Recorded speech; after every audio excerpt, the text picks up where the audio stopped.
Goeiemôre en welkom by ons laaste oordenking vir hierdie jaar. Ek herinner sommer nou voor die tyd, ons gaan weer die 6de Januarie aangaan met 'n nuwe reeks. 'n Nuwe reeks oor vrees die Here en ons is opgewonde daaroor en ons sal almal dan die 6de Januarie saam daar begin. Vanoggend lees ek vir ons uit Johannes 6 vers 25 tot 40 en dan ook 2 verse uit Daniël hoofstuk 4. Johannes 6. Toe hulle hom aan die oorkant van die see aantref, het hulle vir hom gevra: Rabbi, wanneer het u hier aangekom? Jesus het hulle geantwoord: Amen, amen, ek sê vir julle, julle soek my, nie omdat julle tekens gesien het nie, maar omdat julle van die brode geëet en versadig geword het. Julle moet nie werk vir die voedsel wat vergaan nie, maar vir die voedsel wat hou tot in die ewige lewe. Dit sal die Seun van die mens vir julle gee, want op hom het God die Vader sy seël geplaas. Hulle het hom gevra: wat moet ons doen sodat ons die werke kan verrig wat God wil hê? En Jesus het hulle geantwoord: dit is die werk van God, dat julle glo in die een wat hy gestuur het. Hulle sê toe vir hom: watter teken sal u doen sodat ons kan sien en u glo? Wat gaan u doen? Ons vaders het die manna in die woestyn geëet, soos daar geskryf staan, hy het aan hulle brood uit die hemel gegee om te eet. Jesus sê toe vir hulle: Amen, amen, ek sê vir julle, dit is nie Moses wat vir julle die brood uit die hemel gegee het nie, nee, my Vader gee vir julle die ware brood uit die hemel.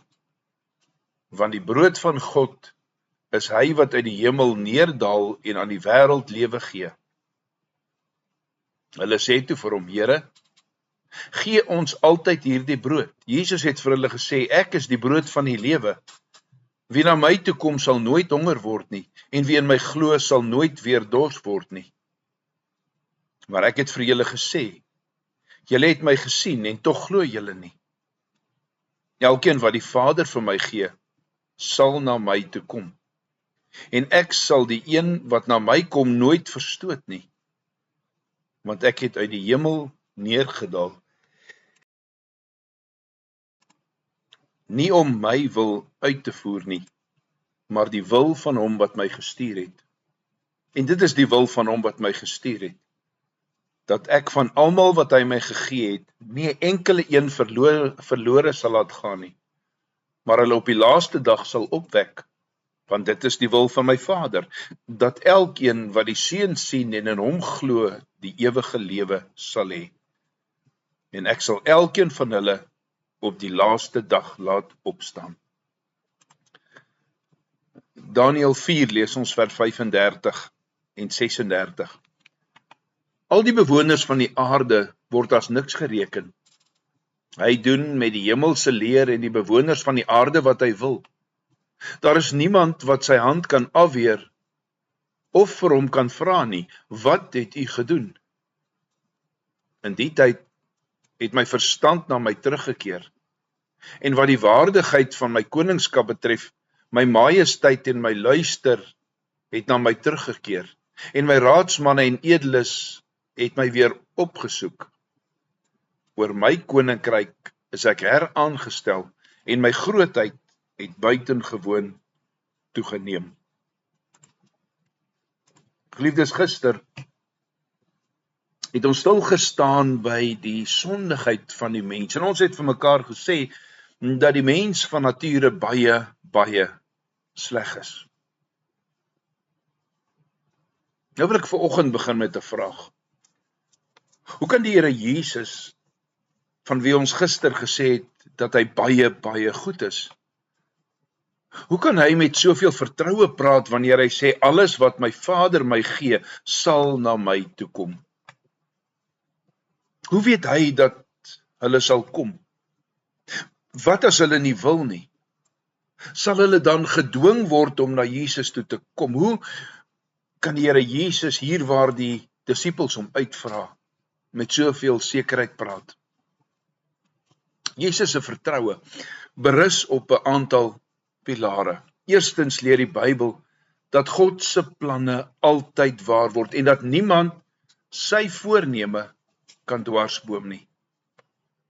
As God die Almagtige Een homself voorgeneem het om iemand van ewige straf te red, sal dit ongetwyfeld gebeur. Tweedens, wanneer die Here Jesus Christus hier praat, weet hy wat hy gaan doen. Hy weet dat hy na Golgotha toe gaan vir vergifnis van sondes van diegene wat die Vader van ewigheid af beplan het om te red. Hy weet ook dat sy dood Satan, die vyand van ons siele, sal verslaan. En dit beteken dat Satan se greep op ons verbreek sal word. Dit beteken dat ons uit die domein van die duisternis verlos kan word. Derdens het die Here Jesus die Heilige Gees beloof, na voltooiing van sy werk hier op aarde. En Christus weet dat daardie Gees, wat die goddelike pasmaat is, die sondaar en die verlosser by mekaar sal bring. Die een wat deur die Vader gekies en deur die Seun verlos is, sal nuwe lewe deur die Heilige Gees ontvang, sodat hy gewillig en vrylik na Christus toe kom, soos hy vrylik in die evangelie aangebied word. Dit sal gebeur. Genade op genade op genade. Dit sal gebeur. Dit is gewaarborg. Die drie-enige God se genade is onstuitbaar. Kom ons dank die Here dat die Heilige Gees volhard het in sy werk om ons na die Verlosser toe te bring en ons natuurlike weerstand teen God en genade te oorwin.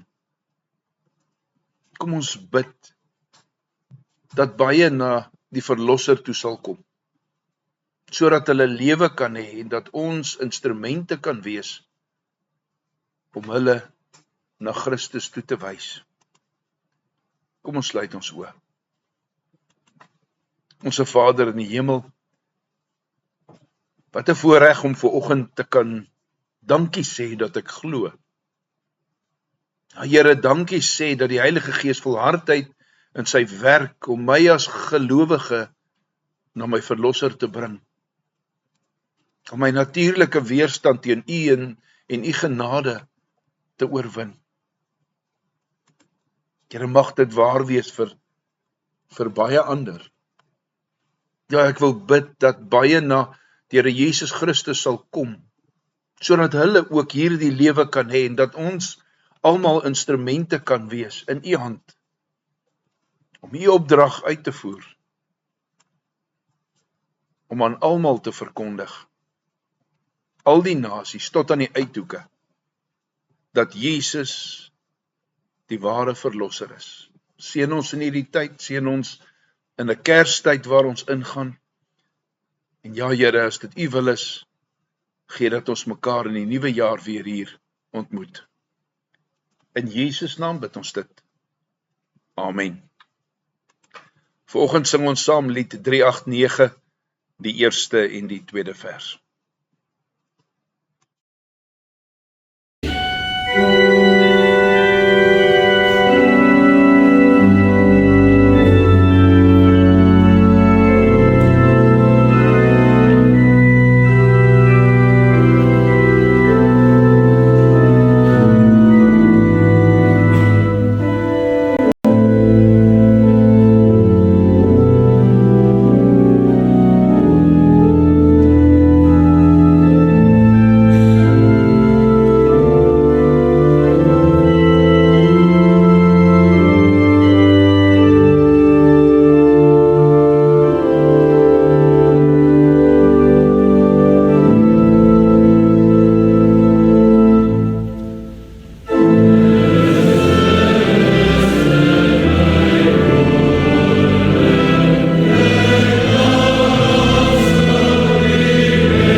Geliefdes, vandag oor 2 weke, is Kersdag. Mag dit vir elkeen 'n geseënde tyd wees, saam met familie, saam met vriende, maar rondom die waarheid van die koms van ons Verlosser. Want dit is waaroor Kersfees gaan. Soos ek gesê het, ons laaste oordenking vir hierdie jaar. Ons begin die 6de Januarie met vrees die Here. Vrees die Here. En ons begin die nuwe jaar op ons knieë eerbiedig voor die Here.